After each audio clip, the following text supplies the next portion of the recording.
Thanks for joining me. Yeah, of course. Yeah, I miss y'all so much. Me too. It feels like when we got to work on the show, it was like you get together, you intensely start working, and then you Yeah, stay away from each other, and then you get to be really intimate on stage right. with your emotions, with everything. But then as soon as it's done, it's like get away from each other and get out. Yeah, and it's we know what it's like to be in a cast and like get really close with people and then not really see as much of them and then keep in touch, as much as you can. Um, but this was so different because I think the cast was like drawn together by their like love of the work and love of each other and their solidarity of what we were going through together, and yet we and yet we weren't allowed to like hug or high five or you know what I mean or socialize really. Yeah, it was a very weird experience. Mm. But one that I felt that we knew each other in the community well enough that we could adapt to this kind of thing quickly enough Yeah. and go with a shorthand on a lot of stuff. Mhm. But what I miss is like the after rehearsal, after show, like grab a drink, Oh, totally. sit out by the street and just talk about art and life Oh and my stuff like goodness. that. Yeah. And with the audience too. I love after a classic show being able to see people, hug them, hear what they thought of the show, but all these things. So that was tough too. I think that like there was this great general spirit of like yes and from the entire cast that like we were all able to say, okay, this whole thing is going to be a little weird, but a little weird does not have to mean not a great deal of fun, does not Mhm, have mhm. to mean not an excellent, amazing production. That it doesn't have to like it's a hurdle at worst. Yeah. That it's a little weird, but then as long as everyone embraced it together rather than letting it stop them and make them say, we have to do this. There were no attitudes like that in the cast. It was all like, okay, cool. I got my mask on. I'm 6 feet away from you, and we're gonna do this. I fully embraced being confined to certain rules because I felt like we innovated in those ways Yeah. instead of the easy thing to get someone's attention on stage is that you walk up and you pat them on the back and you say, Right. hey, I'm talking to you now and walk over Totally. here with me. This was, you had to really use acting skills as far as how do I set the context? How do I really address the speaker? How do I really keep the connection there, but also throw it out to the audience? Mhm. Outdoor theater always does these kinds of things. And yet we Yeah. had more rules than you usually do. Usually it's like, just make sure you belt it out to the back. I mean, I want to pay you some real compliments on your performance. It's just full vocalization, full physicality, full body, just engagement in every single bit of it, not just the fights, but just every scene. It's the exact kind of acting that gets me excited to be Oh, in the scene. I mean, it's a thank you, freight man. train coming at me whenever giving me the business out there. Um, I really felt like you owned all of this and you took it on. It was a workout every night, I'm sure. Oh yeah. I lost my voice, but I also work in a shop with loud machines, so I'm yelling all Oh day man. long. But I couldn't even think like, what is he going through? Like there's a lot more. And then it's tougher to like do the quieter scenes, but still as big that the same audience is still 30 Yeah, rows back. that was a unit. Well, thank you so much. It means a lot coming from you, and it that was a unique challenge. The sort of intimate moments the in the larger space, especially at the garden. I was wondering like when they first explained the your job to you as like fight captain. How much were you excited and how much were you like, how are we going to do this?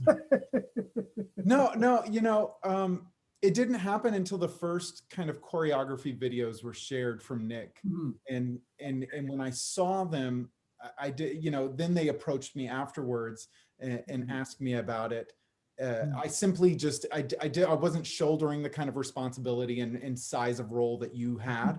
And I also wasn't playing 10 different characters. I had, you know, 2 different characters kind of thing. Yeah. I wasn't shouldering those same kinds of responsibilities that other people were. So I just was in a particular position to be able to do it. And when I saw the videos that Nick had shared with us and the choreography he had come up with, I just thought they were genius, Yeah. that they flowed, that they could work, they could be customizable. And he meant for them to be customizable per your body, per the setting, you know, the performance space, sure. where we were, Yeah. how much room we had or not.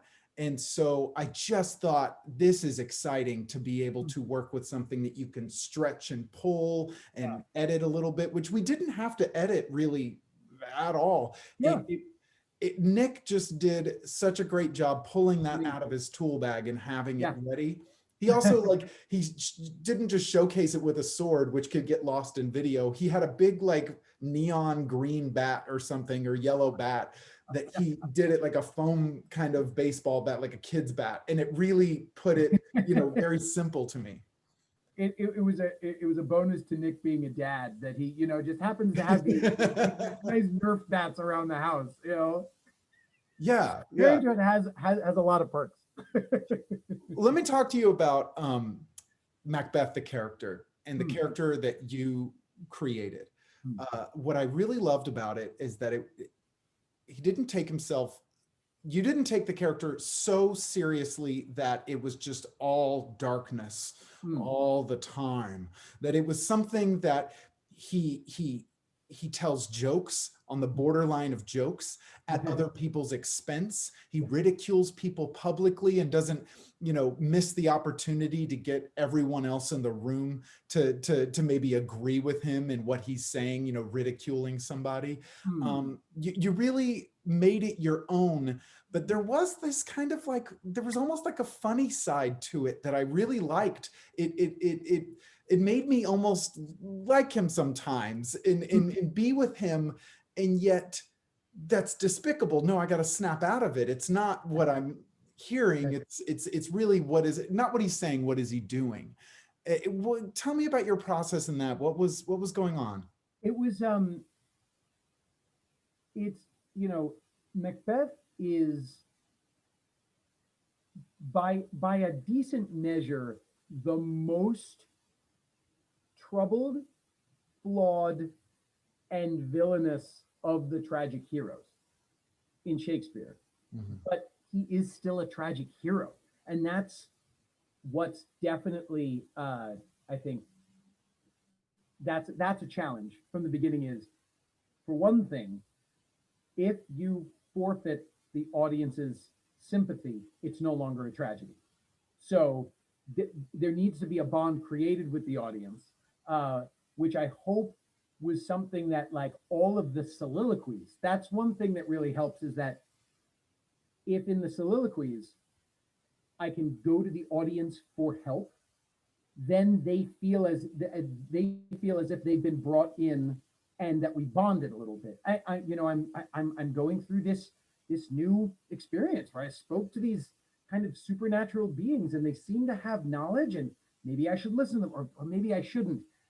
And then first it creates the bond, and then eventually it makes them complicit in what is happening, because I keep coming back to them even long after they've probably decided I am not someone that they actively want to see succeed anymore.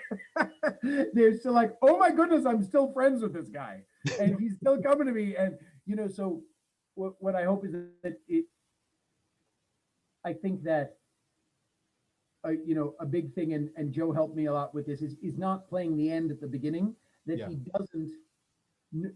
doesn't foresee just how dark and terrible the story is going to be at the beginning. This is simply a moment of promise, you know, like, oh, this could be cool.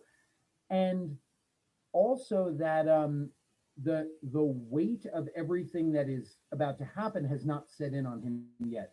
So he can still find sort of like jaunt and enjoyment and even silliness in how he deals with his friend Banquo, especially with his wife, that they, you know, that they can be very visibly happily in love. And then, you know, that was so big for me. And obviously I had the added bonus of actually being totally in love with Lady Macbeth because it's my wife, Carolyn, and that for us to build that, and then I think what hopefully feeds the tragedy is seeing just how happy they are together before they felt the need to push, you know, Yeah. to push to the top of the mountain by nefarious means.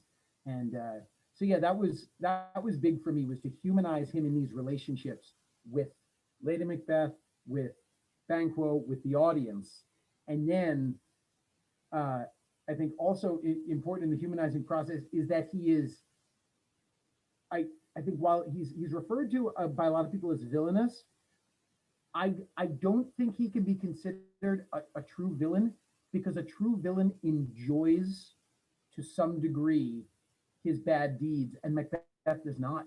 Part of what undoes Macbeth is his remorse, is he Mhm. cannot deal with what he's done. You know, each murder, as you later said, sticks on his hands. He can't move past it.